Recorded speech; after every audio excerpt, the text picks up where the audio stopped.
Now, I think it's pretty safe to say that the future of the Star Wars universe seems to be quite expansive, not just with their new and upcoming books, novels, comics, and video games, but also, let's not forget about, of course, the new Star Wars films and the new Star Wars TV shows that are actively in the works by Favreau and Filoni. This is Mike Zero. Make sure to subscribe if you are new to the channel for future Star Wars updates. Also, by the way, guys, make sure to drop a thumbs up on this video to support the channel. I thank you also very much for the kind support. It is greatly appreciated. Now, one thing about the new universe between, of course, Jon, George, and Dave is that they are finding multiple avenues to really regulate the franchise, to really bring Star Wars to a new level like never before. And after Kathleen Kennedy really divided the fandom and really messed with the lore provided by George Lucas, that is essentially what Favreau and Filoni are trying to ultimately fix. Now, where we stand today, Favreau has been very vocal most recently. He's been really kind of putting things out there to the fandom about his thoughts about certain aspects of the franchise. You know, he's given his 2 cents on the Kenobi series. However, when it all comes down to the sequel trilogy, which, by the way, the main reason why Favreau even got involved with the Mandalorian, or at the time just the Star Wars live-action series, is because of his problems with The Last Jedi and how they handled Luke Skywalker.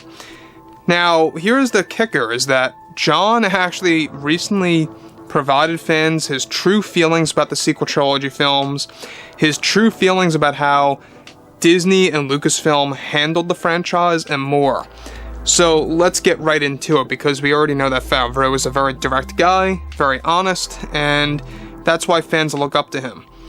So, given that many new Star Wars TV shows are currently in development, Favreau and Filoni are focused on making some big revelations in the Skywalker saga. Now, it's noted, however, that in a recent interview, Favreau went on to talk about the sequel trilogy movies made by both JJ and Ryan, as well as Kathleen, and how he feels about those movies.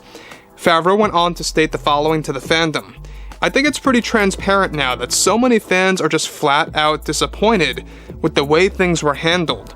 And must I add that I feel they did a very lazy and poor job handling the structure of those stories. You see, when you are making a trilogy of such an important franchise, how could you not have a plan from the beginning? This is something that I never understood even before I signed on for Star Wars, and inspired me to get involved with Disney to help provide fans what they really want to see. Now, things like failing to have the gang back together again, where it was Han, Leia, and Luke all in one scene. That never happened. They totally missed the mark on that one." Now, let me just stop here for a second of what Favreau's saying, is that he makes an excellent point, is that Disney missed so many grand opportunities from Episode 7 all the way up to Episode 9. Episode 9 also had a lot of missed opportunities. It was the one movie they could have given us Anakin Skywalker as a Force ghost in a theatrical film. They truly missed their chance. And it was going to happen. They filmed scenes, you know, they did a lot of things with Hayden, provided by George, and of course, JJ and Chris, and Kathleen Kennedy came in and decided to keep that on the cutting room floor. Totally missed opportunity, and I agree with Jon to every single angle here that they should have also gotten the gang back together again, as he says. Han, Leia, and Luke. I thought it was honestly crazy that they never got those characters in one single shot again. You know, you would think you would want to do something like that. They did it with other franchises out there, like Jurassic, and they've done it with other franchises out there as well that takes place decades later. So, moving on to the next thing.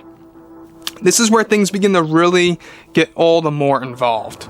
Alright, so Jon goes on to say, "There are just so many examples of them missing such great opportunities that it left me frustrated as a filmmaker. I'm not going to sit here and lie to the community, but I felt those films are very out of touch with the magic of Star Wars and George's vision of this wonderful thing he had created decades ago. All respect to JJ and Ryan, really, it's nothing personal, but Disney really needed a plan, and they failed with that strategy. This is why myself and Dave are pre-planning everything in advance, even if projects are years and years away from production.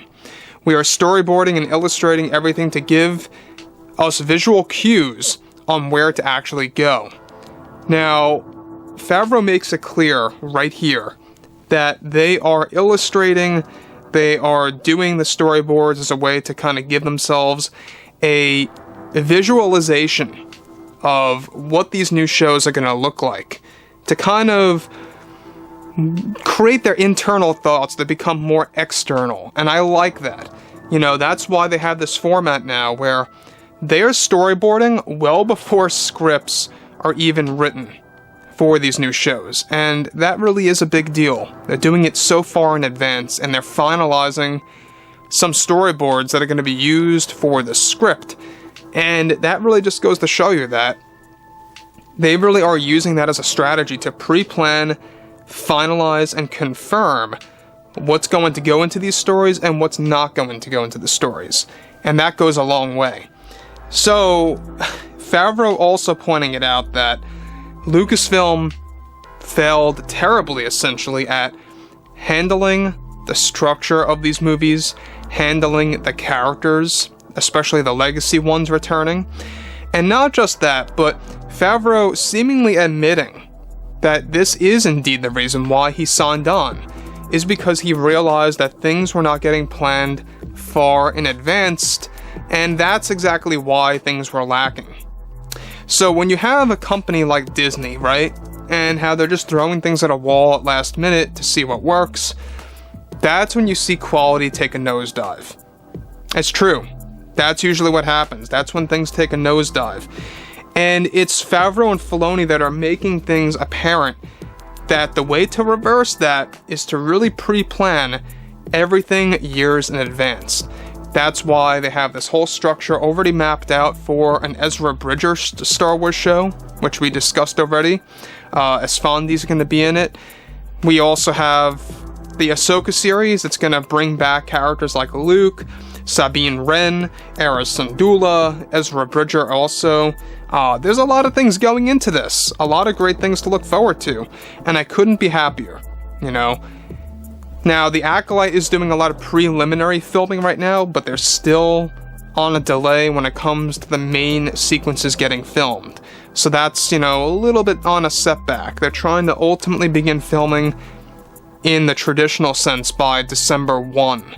So, overall, the next thing I do want to go over here real quick is the fact that, given that Favreau and Filoni are really making it clear to the fans here, alright, especially Favreau here, is that what they're about to do is that everything is going to be in line with George Lucas's vision, and I agree with everything that he said about the sequel trilogy movies. I really do. You know, I think it's very brave of him to be upfront about that. Favreau's not scared because he has a lot of creative power, and Bob Chapek, the CEO, is giving him all these opportunities. So, anyways, guys, you know, drop a comment below. Let me know what you guys have to say about this below in the comments, and if you guys did enjoy the content for today, make sure to drop a thumbs up on this video to support the channel. I thank you all so very much for the kind support, and I'll catch you guys next time.